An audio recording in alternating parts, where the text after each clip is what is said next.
Daniel and Laura Cooper believed they were saving a life when they took in 17-year-old Alyssa Gray. 3 weeks later, their entire family was found dead, and Alyssa had vanished without a trace. Daniel Cooper had lived in the same quiet neighborhood of Alder Grove for almost 20 years. Nestled just outside Portland, the suburb was the kind of place where nothing ever really happened. Houses were neatly spaced, lawns were trimmed every weekend, and neighbors waved as they passed. Daniel taught science at the local high school, and his wife Laura ran a small interior design business from home. Their children, Emily and Josh, were 10 and 8, bright, well-behaved kids who rode their bikes after school and did their homework at the kitchen table. For the Coopers, life was simple and steady, just the way they liked it. The day everything started to change was a rainy Thursday in early March. The sky had been overcast since morning, and by the time Daniel returned home from work, the clouds had opened into a steady downpour.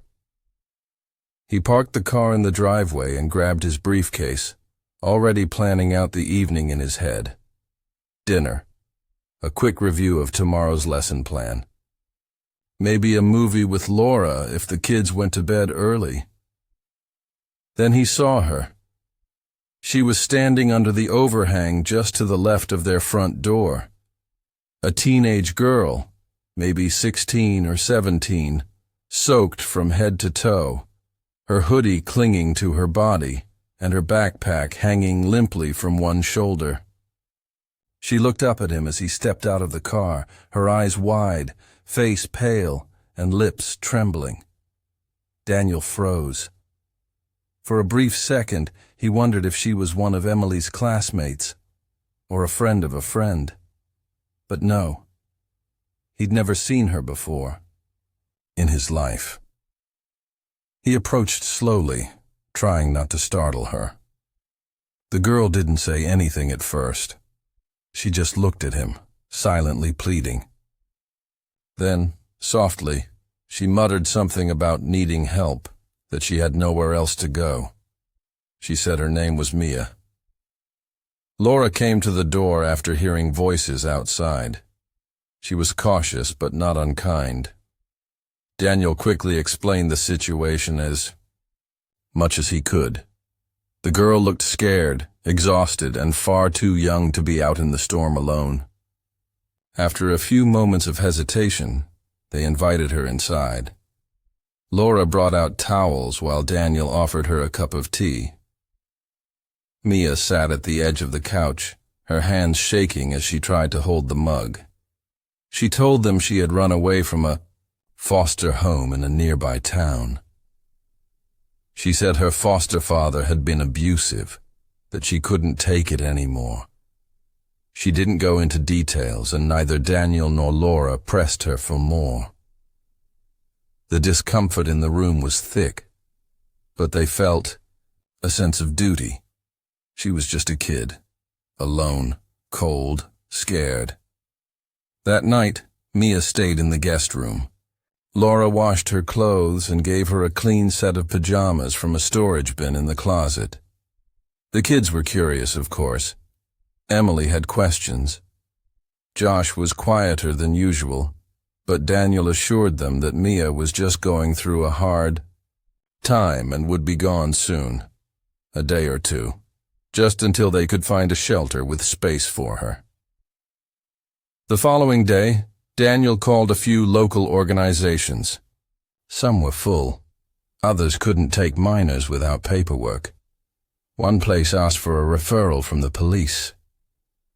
Laura wasn't comfortable involving law enforcement just yet, especially if Mia had told the truth about being abused. So they waited. Another day, then another. By the weekend, Mia had started to blend into the family routine. She helped Laura cook breakfast and offered to walk the dog. She sat with the kids during movie night and helped Josh with a school project. Daniel was surprised by how quickly she adjusted. She was quiet, but not moody, polite, well-mannered. At times it was easy to forget she was a stranger, but small things began to shift in the house. On Sunday morning, Laura noticed her favorite silver necklace was missing. She assumed it had been misplaced during laundry. Later that day, Emily complained that her new lipstick had vanished from her backpack. Laura dismissed it as childish forgetfulness. But when the back door was found, slightly ajar one morning, despite being locked the night before, Laura felt a flicker of unease. Daniel tried to reassure her. "Mia was just a kid," he said. "Maybe she went out for some air. Maybe she didn't know the door had to be locked." Still, Laura started sleeping more lightly at night. She double-checked windows and doors before bed, even when Daniel said it wasn't necessary. Mia never asked for anything, but she never talked much about herself either. Every time Laura tried to learn more, where she'd been before the foster system, if she had any relatives, Mia would shrink back, her face closing off like a shutter. Daniel still believed she was telling the truth. Her fear seemed real. Her story consistent. He reminded himself that trauma often made people guarded. Maybe she just needed more time. One night, Laura overheard Mia on the phone in the guest room. She couldn't make out the conversation, but the girl's tone was hushed and tense. When Laura asked her about it the next morning, Mia claimed she'd been trying to call a friend from school. A harmless explanation. Still, Laura couldn't shake the feeling that something didn't add up. The neighbors had started to notice too. One mentioned seeing a young man in a dark SUV parked on the corner late at night. Another said they'd seen Mia walking alone after dark. Daniel hadn't seen any of this for himself, and Mia denied sneaking out. But the tension was building. Something invisible had crept into their home, an unspoken dread that settled in the corners of every room. Daniel didn't want to believe anything was wrong. He saw himself as someone who helped others, someone who stepped up when others looked away. That belief made it hard for him to question the decision he had made, even when the air in his house started to feel colder. Even when the locks no longer offered the comfort they once had, and outside, beyond the trimmed lawns and tidy fences of Alder Grove, something else was watching. Waiting.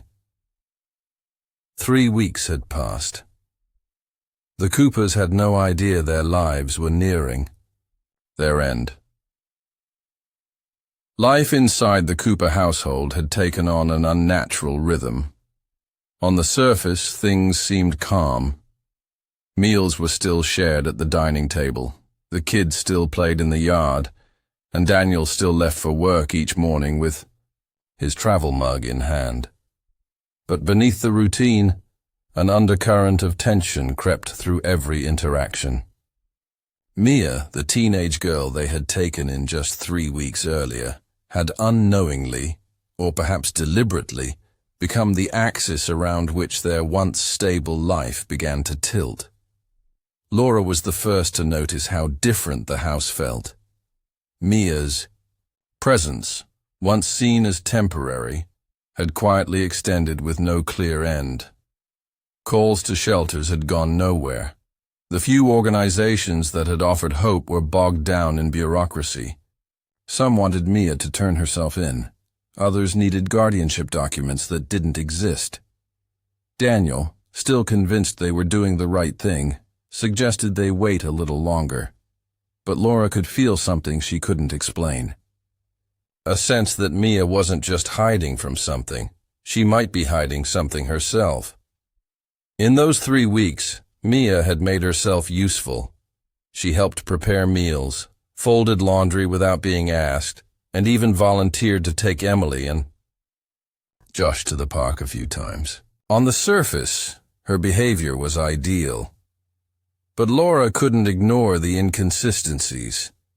Mia never mentioned school.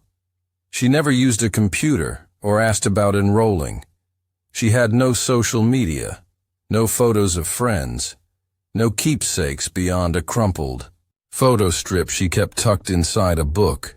3 blurry images of her smiling with someone whose face had been scratched out. The kids started to act differently. Josh, normally fearless and talkative, began sleeping with his bedroom light on. Emily, more observant than her younger brother, became quiet and withdrawn, her gaze often fixed on Mia when she thought no one was watching. One evening, after dinner, Emily told Laura that she saw Mia talking to someone through her bedroom window late at night. Laura tried to dismiss it as imagination, but something about her daughter's expression kept her from brushing it off completely. Laura began to pay closer attention. She started checking the doors more often, inspecting the locks. She left her phone recording on the hallway table during the night to capture any strange sounds. One morning, while listening to the playback, she heard soft footsteps and the distinct sound of the back door creaking open around 2 a.m. But by the time she got downstairs the following night to check, the door was locked, and Mia was seemingly asleep in her room. One by one, more household items went missing. A gold bracelet from Laura's jewelry box, a bottle of prescription medication from the bathroom cabinet, a small amount of cash Daniel had tucked in the kitchen drawer. Each time, the loss was minor enough to second guess, but the pattern was undeniable. When Laura brought it up to Daniel, he asked her if she was sure, if maybe she was just misplacing things or stressed. He didn't want to believe Mia was capable of theft, not after all they had done to help her. But Laura saw his confidence starting to fray, bit by bit. Things began to spiral quickly after that. One night the family came home from a movie to find their living room window slightly open and the curtains fluttering. At first glance, nothing appeared to be missing, but the television remote was on the floor and one of the couch cushions had been moved. Laura was sure they had locked all the windows before leaving. Daniel tried to rationalize it. Maybe they had forgotten. Maybe the wind had pushed it open. But Laura no longer believed in coincidences. The neighbors grew uneasy. One of them, a retired postal worker named Greg, told Laura he had seen a man loitering near the Cooper home during the day. Another neighbor said she'd heard noises near the garage in the early morning hours, but nothing had been captured on the security cameras because someone had unplugged them. Laura found the cables hanging loose behind the television. She never confronted Mia directly, not out of fear, but because she wasn't ready for what might come next if she did. Instead, she quietly began documenting everything. She wrote notes in her planner about missing items, strange behavior, and odd encounters. She saved the audio files and recorded timestamps. She even considered calling the police anonymously, but something always held her back. Daniel continued to convince himself that they were helping someone in need, that Mia was just going through trauma and acting out in small, harmless ways. He clung to the belief that their kindness would eventually be rewarded with trust. But Laura's instincts were screaming at her. There was something wrong with the girl in their house, something beyond what could be explained by a troubled past. Mia started spending more time in her room. When she emerged, she wore different clothes than the ones Laura had seen her unpack weeks earlier. Designer labels, expensive-looking shoes. She claimed she had found a few things at a local thrift store. Daniel had given her some cash for essentials, but Laura hadn't seen any shopping bags, and she hadn't driven Mia anywhere. That meant someone else had. On the 20th night, Laura woke around 3 a.m. to a loud thump downstairs. She nudged Daniel awake, and he stumbled out of bed to check. Nothing seemed out of place. The doors were locked. But as he passed the hallway near the guest room, he noticed the faint glow of a cell phone light from under the door. Mia had claimed her phone didn't work anymore. Daniel waited for a moment, then walked back to their bedroom without a word. Lisa. Next morning, Laura found a slip of paper taped to the inside of the fridge door. It was blank, except for the words, "Almost ready," written in neat, careful handwriting. She didn't recognize the penmanship. Daniel didn't remember writing it. The kids denied any involvement. That left one person. Laura took the note and locked it in her desk drawer. They were 21 days into Mia's stay. The sense of safety inside their home had evaporated. The warmth was gone.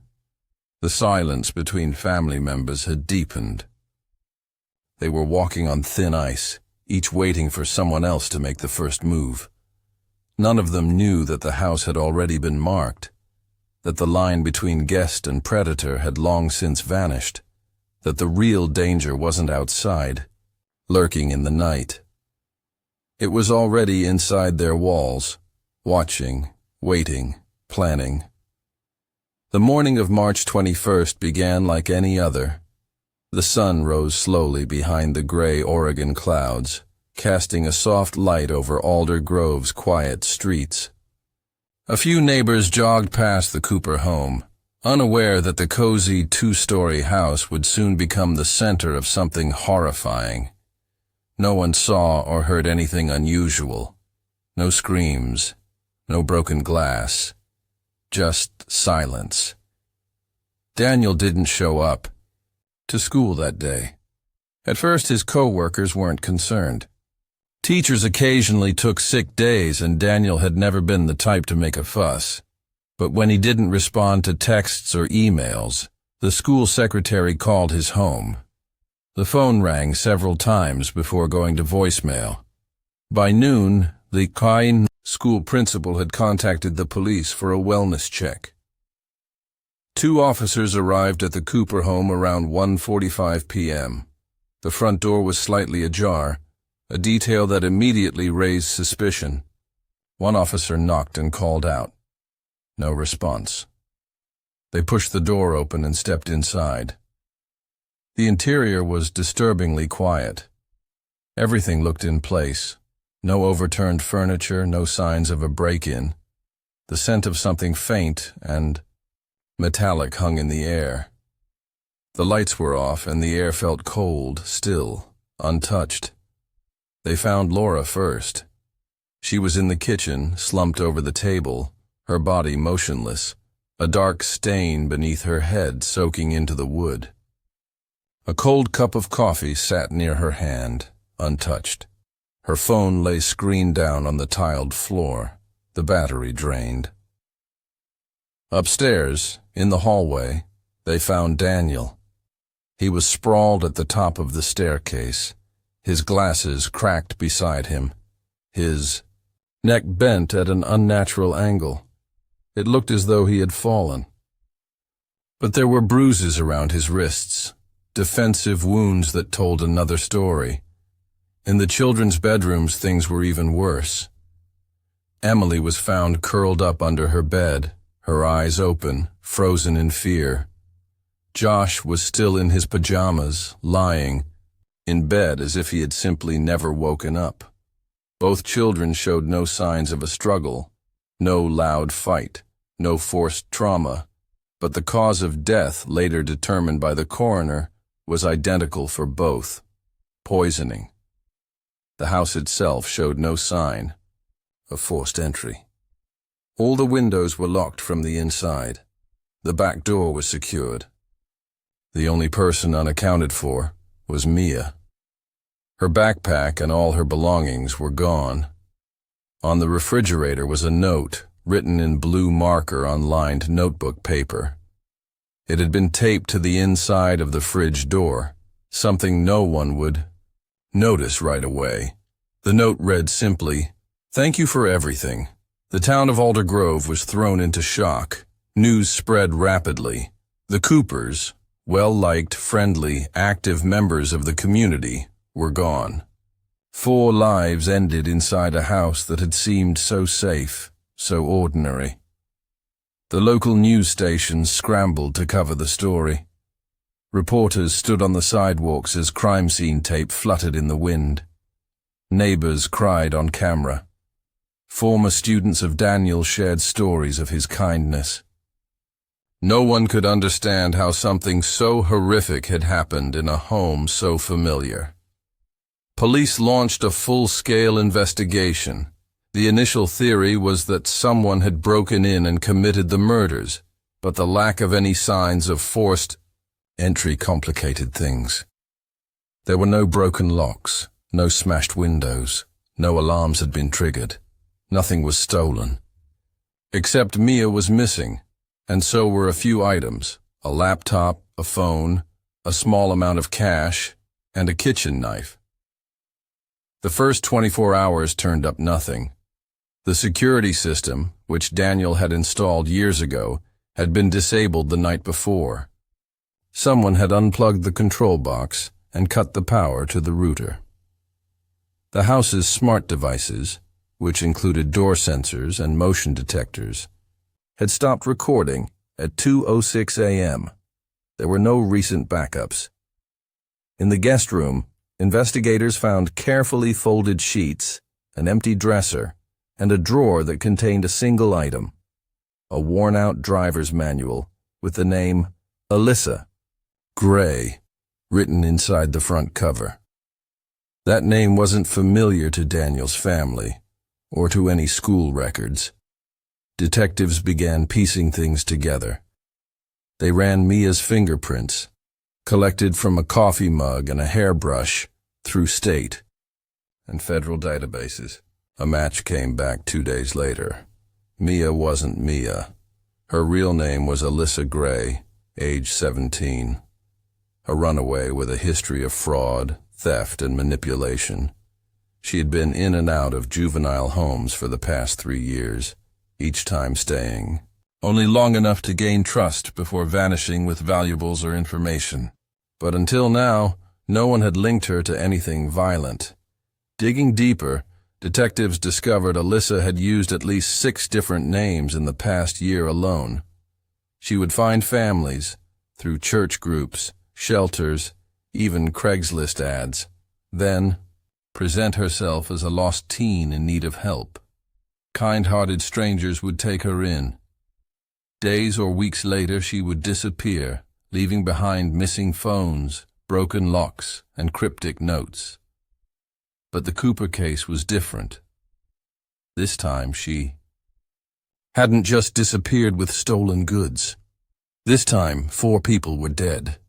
Public outrage grew. How had a dangerous con artist slipped through the cracks? Why weren't there better systems in place to track runaways with criminal backgrounds?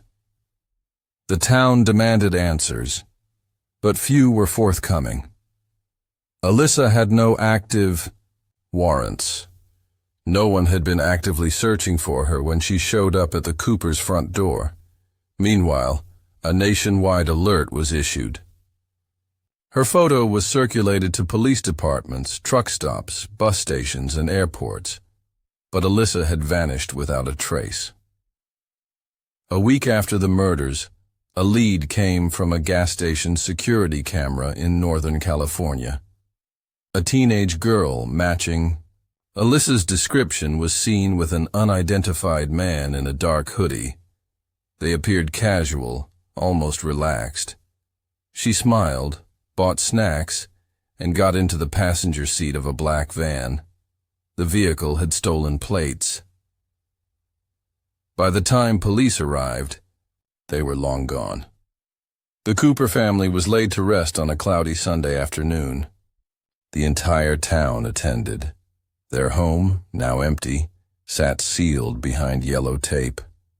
The kitchen table, where Laura had made pancakes every Saturday, the hallway where Josh had learned to ride his scooter, the stairs Daniel climbed every night after, tucking in his kids.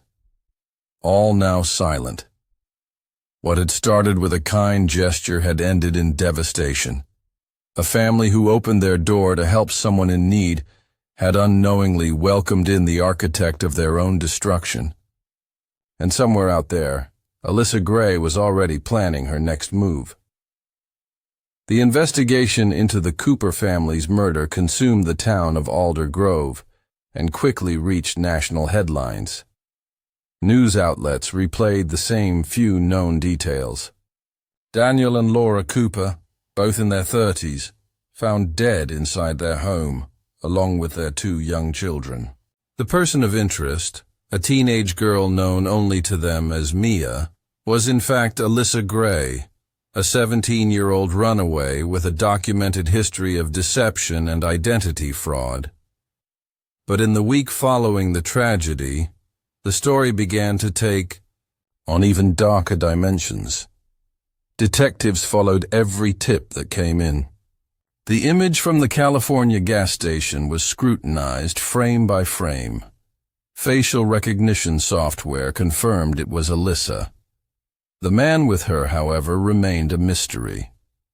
His face was partially hidden, his hands stuffed in his hoodie, and his movements calculated.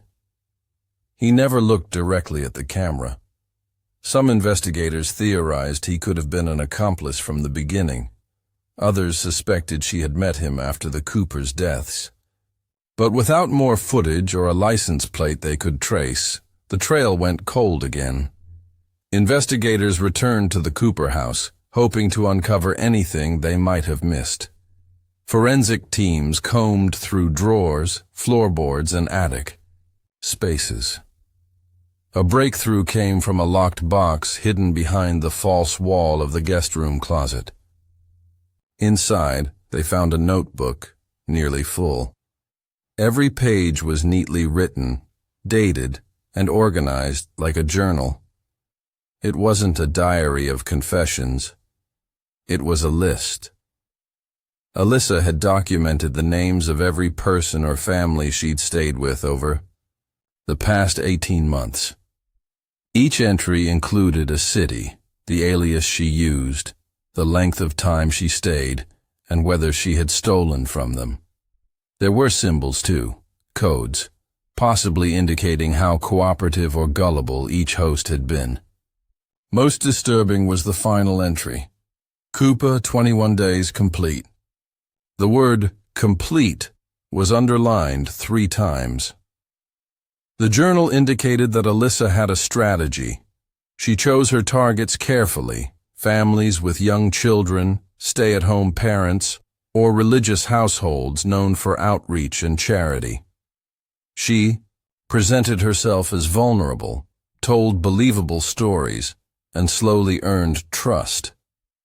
Most hosts thought she was a harmless girl down on her luck.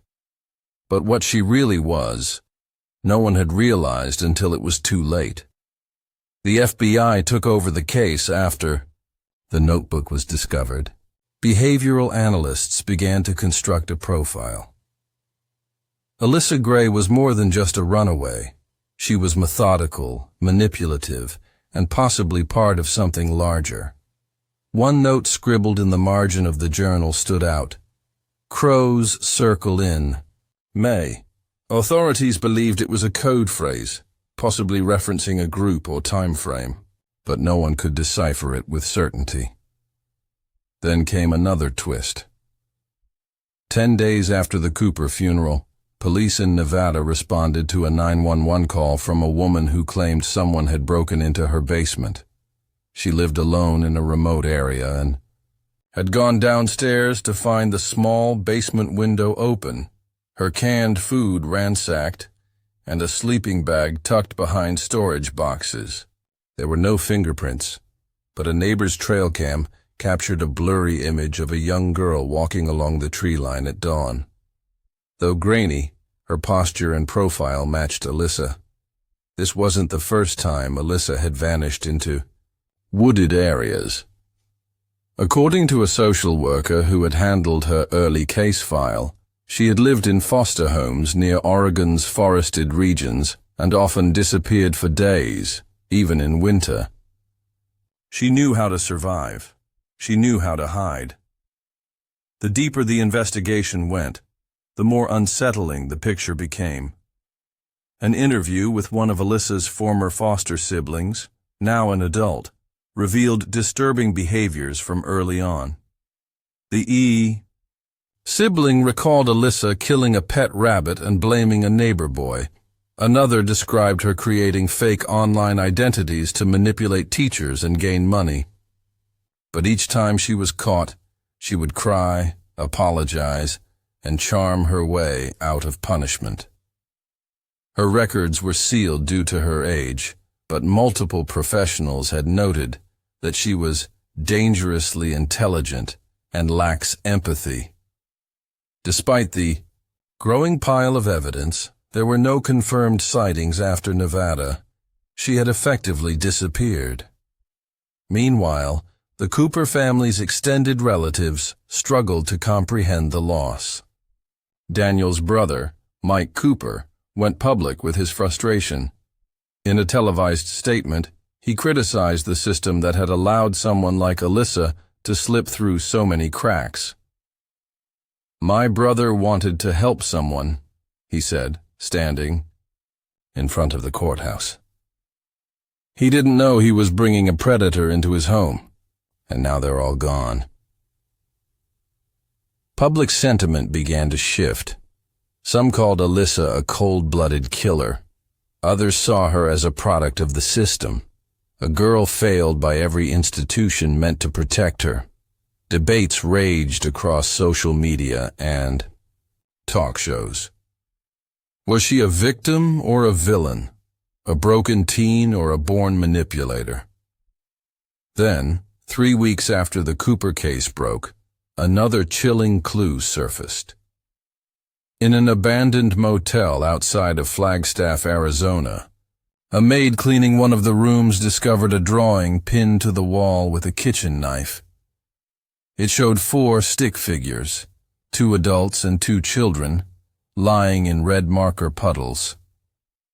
Above them, a smiling girl stood holding hands with a shadowy figure. Next to the drawing was a message written in capital letters, "Still learning. Getting better." The message was signed, A. Authorities rushed to the scene.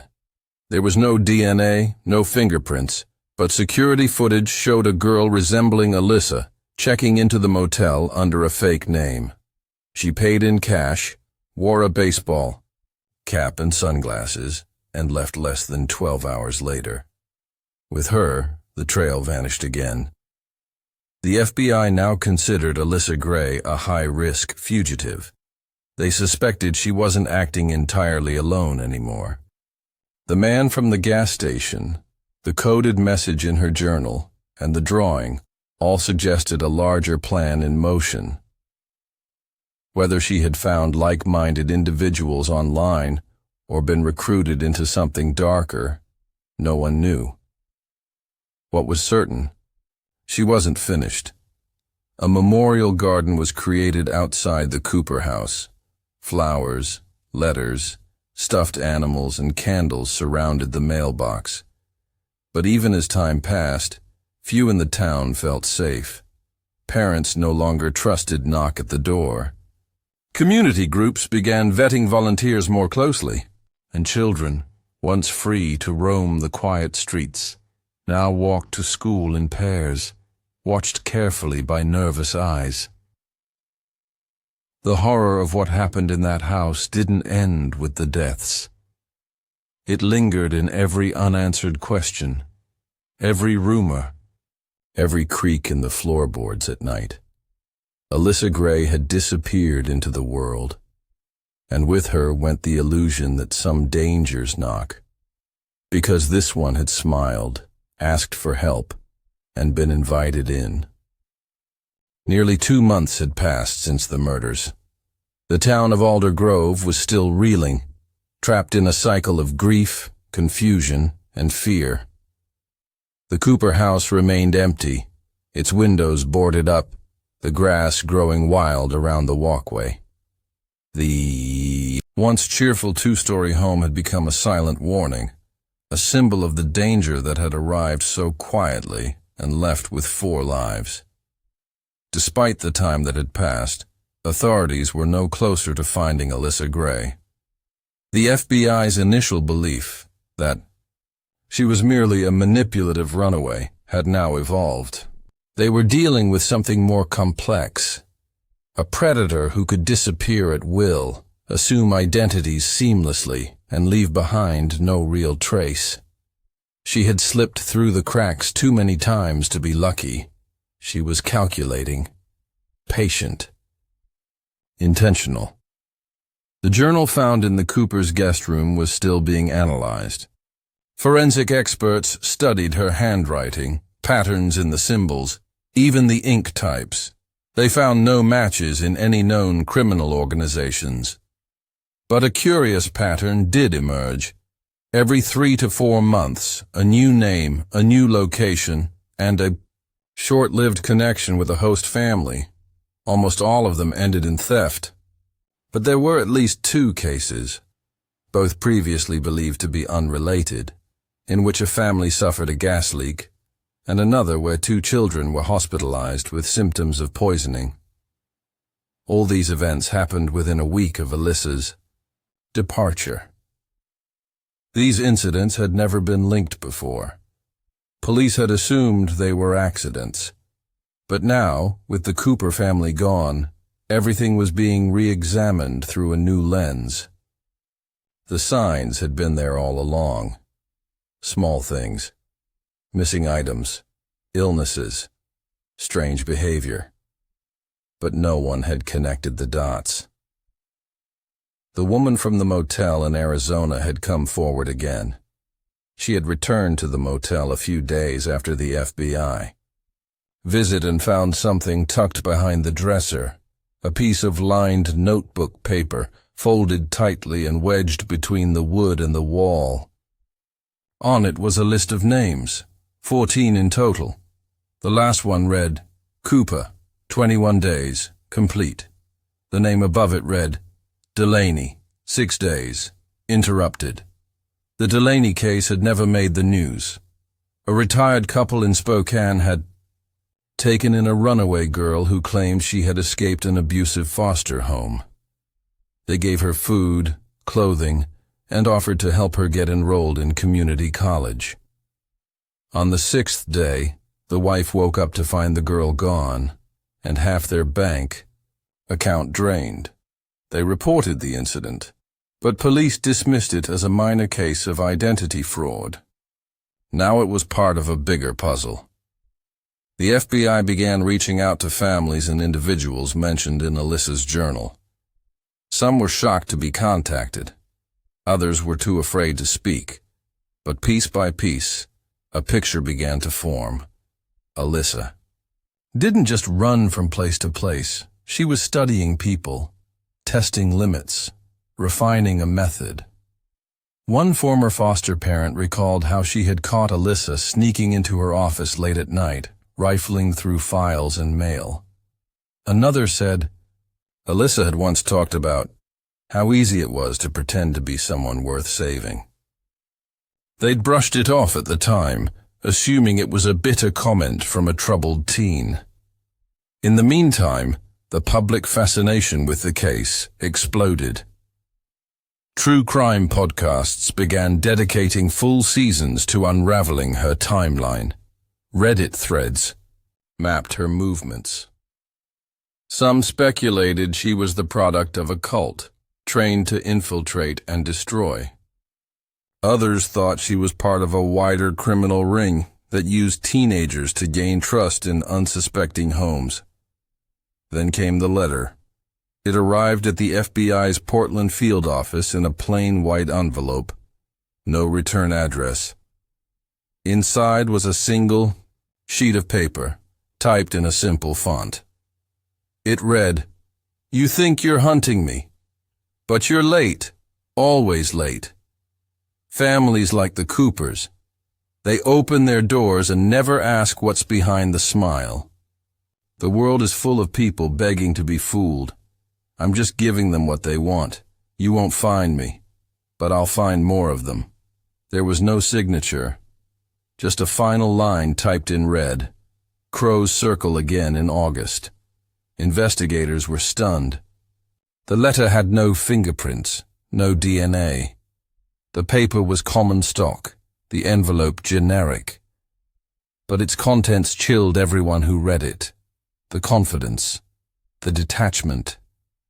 The suggestion that the Cooper family was not a tragic exception, but simply a perfected version of a pattern she had been building for years. With August approaching, law enforcement began to fear that the letter was more than a taunt. It was a warning. Local police departments across several states received bulletins instructing them to be on alert for any young female matching Alyssa's appearance attempting to seek shelter or assistance. Shelters and youth services were told to verify identities thoroughly and report any suspicious behavior. But it was a needle in a haystack. She had already proven she could become whoever she needed to be. Then, one final revelation shook the case. In early July, a retired detective from Utah, now working part-time as a private investigator, reached out to the FBI. He believed Alyssa might have crossed his radar years earlier under a different name as a child involved in a fire that killed her foster parents. The case had been ruled accidental. The girl, just 12 at the time, had been found unharmed in a neighbor's barn. She was placed into the system and never seen again. The photo he provided from the fire report showed a girl with a blank expression, standing barefoot in the snow, covered in soot. Her name on the report had been Sarah. Comparing that image to photos of Alyssa, the FBI's facial recognition software found a near-perfect match.